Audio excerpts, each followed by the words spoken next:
That was the exact date that I had expected. That was the exact interaction.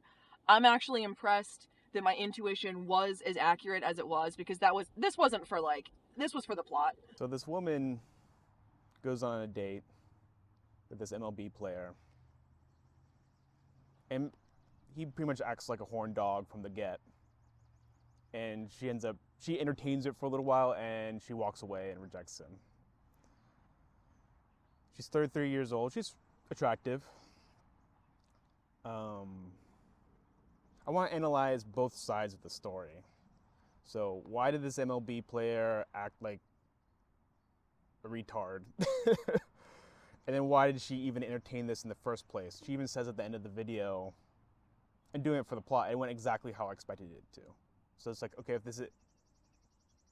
if he acted just as you expected, then why did you waste your time going through the whole thing? So first with the guy, it's like, look, I'm sure he gets laid. He's an MLB player. He's a professional athlete. I'm sure he's done fine in his dating life. But most women, even if they're incredibly attracted to you, aren't going to just show up to a first date ready to have sex at the drop of a hat. I got the impression that, maybe he heard from like a friend or another player, or maybe it's just a guy online that like, oh yeah, I went on this date and I showed up and we just started fucking immediately. And so he's like, oh man, I gotta do that too, just to kind of one up the guy. And he's like, oh, I never done that before. Like I always like chat up the girl. And he's probably like, oh, you're a homo. You gotta just go in there and da da da. So he wanted to do that so he can brag about it. Because the lines that she was saying were super dumb, like, oh, your pants are easy to take off. Let's do a staring contest. I mean, this is like high school stuff that, again, might work if you're drunk or later in the night, that sort of thing.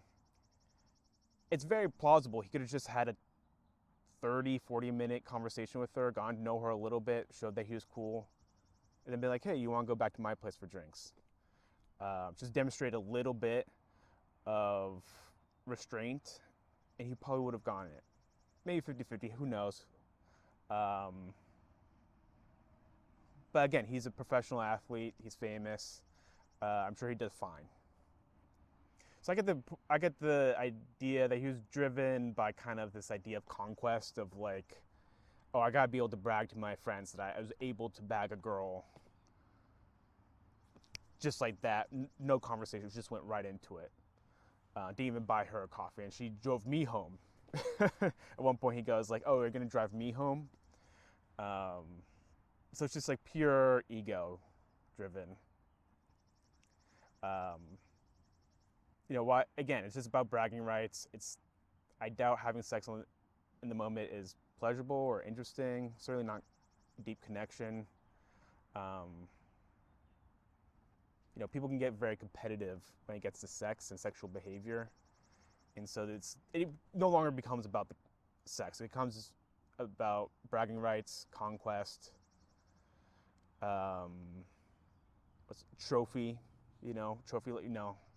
She becomes his trophy, sort of thing. It's this kind of complex social behavior that has very little to do with the actual physical act. And on her side is quite interesting because she knew it was going to go play out that way. He probably was messaging her stupid stuff up until the date. She got that vibe already. As she said, she was doing it for the plot. What does that mean, doing it for the plot? Well, she gets bragging rights too now. So she shows up, and now she gets to have a little fun with him. She does the staring contest. They do best of 3, so she entertains him for a little while, and she has fun, and she's giggling and laughing, and when she's retelling the story. But now she has bragging rights that she was able to reject an MLB player. Not only that, he was just gushing with lust. He was just oozing, oh, I gotta sleep with you now. Like almost desperate. Again, I don't think it was like, she's an attractive woman, I don't think it was out of like, I'm so drawn to you, I can't help myself sort of thing.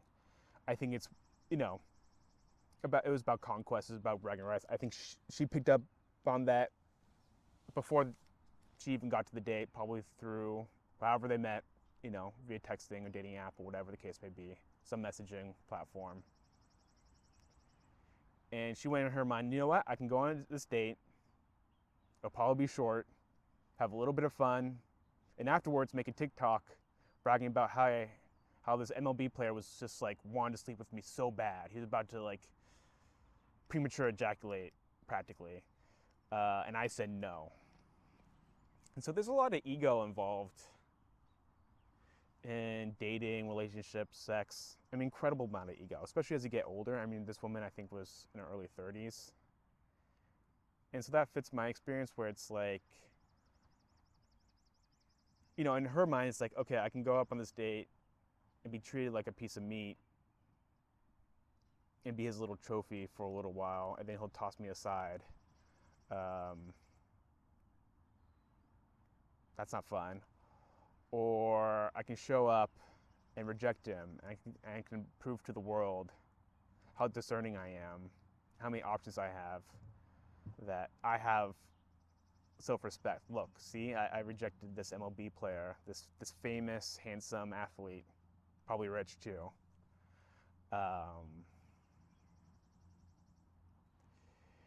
And so you see that a lot in real, you know, dating scenarios, or no, or more normal dating scenarios where there isn't these games being high-level games being played, where it's like, yeah, you know, a girl can look at you and go like, okay, yeah, he's attractive, he's good-looking, maybe he's well-respected in his community, maybe a lot of other girls like him, whatever the case may be, that leads her to be attracted to him.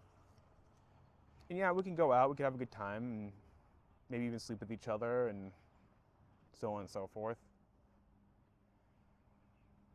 But if my ego is involved, and it always is, and it's healthier for my ego to reject you at some point, then they're going to reject you.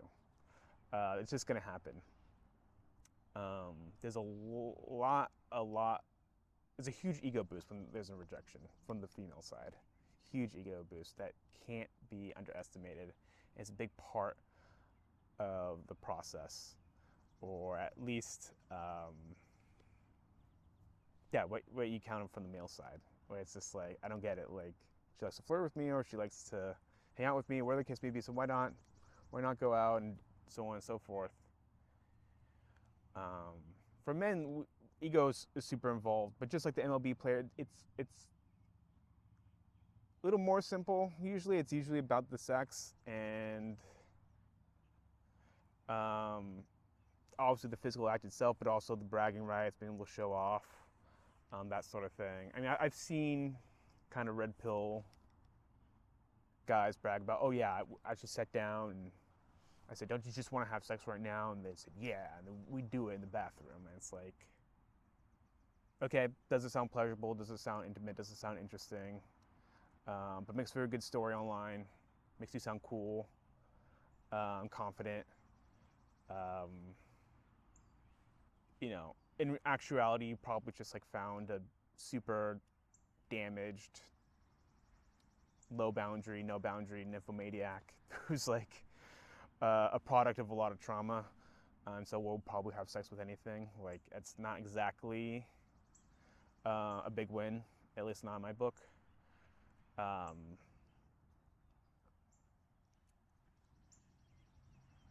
So yeah,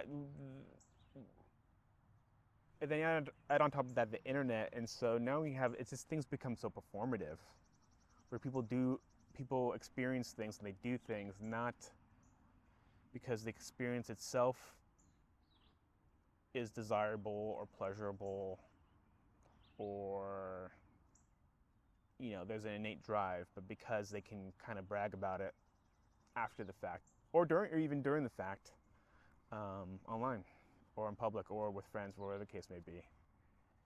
And yeah, I mean, I think that one pretty much admitted as much, where she said, I knew it was going to happen like this. It played out exactly how I expected to play out. I did it for the plot. I mean, she doesn't seem particularly humiliated or damaged from the experience. I mean, she's laughing, she's giggling. So she at least had fun doing it in the middle of it. It seemed like, and certainly thinking back on it. But yeah, I guess if I could try to provide broader advice to the normal guy or normal girl, it's just you cannot underestimate ego when you ask a girl out in the dating process. If you're too desperate or too pushy, or you're driven by other factors, like a woman can pick up on that. It doesn't matter if it's a first date. It doesn't matter if it's a 20-year marriage.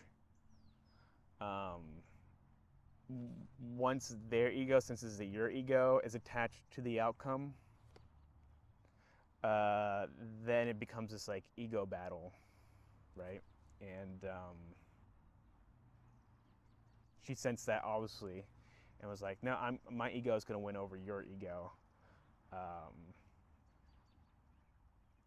and that can happen in just a regular, you're in a long-term relationship, marriage, whatever the case may be.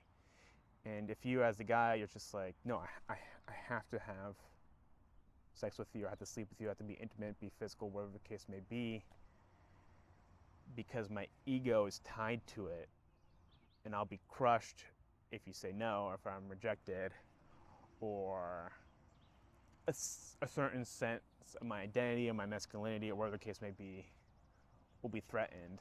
Well, then you've already kind of, the table's been set, right? And she's just gonna play out her hand in response to your hand, right? If I'm saying that in an articulate way, like you set the frame up, you set the situation up to be rejected, essentially. And now she's just really falling through with that situation on a kind of psychic level, on a mental, psychological level. But when your ego isn't tied and you're just being free, you're just letting go, well, then it's just,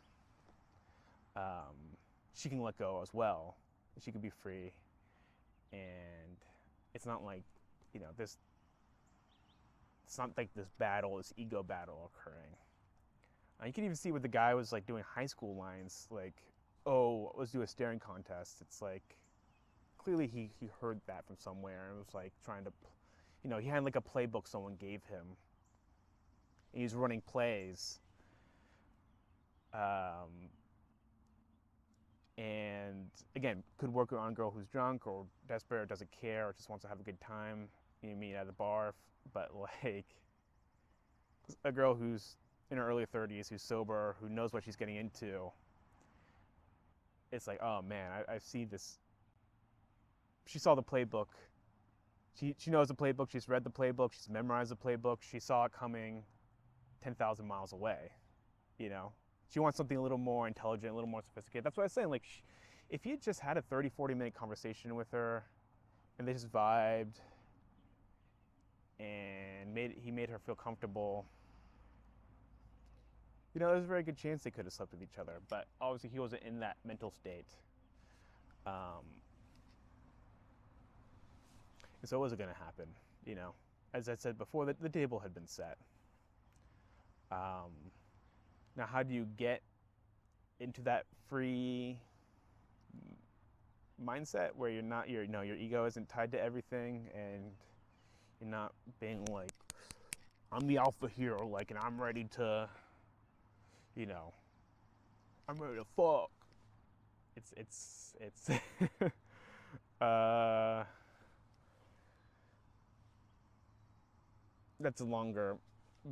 that would require a longer video.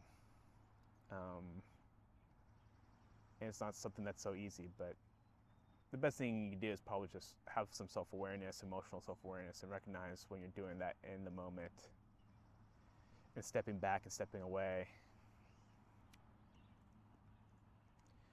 And then, letting life happen rather than trying to like force and impose your will um, all the time in a super direct, over the top manner. It's not alpha at all, and it doesn't work. So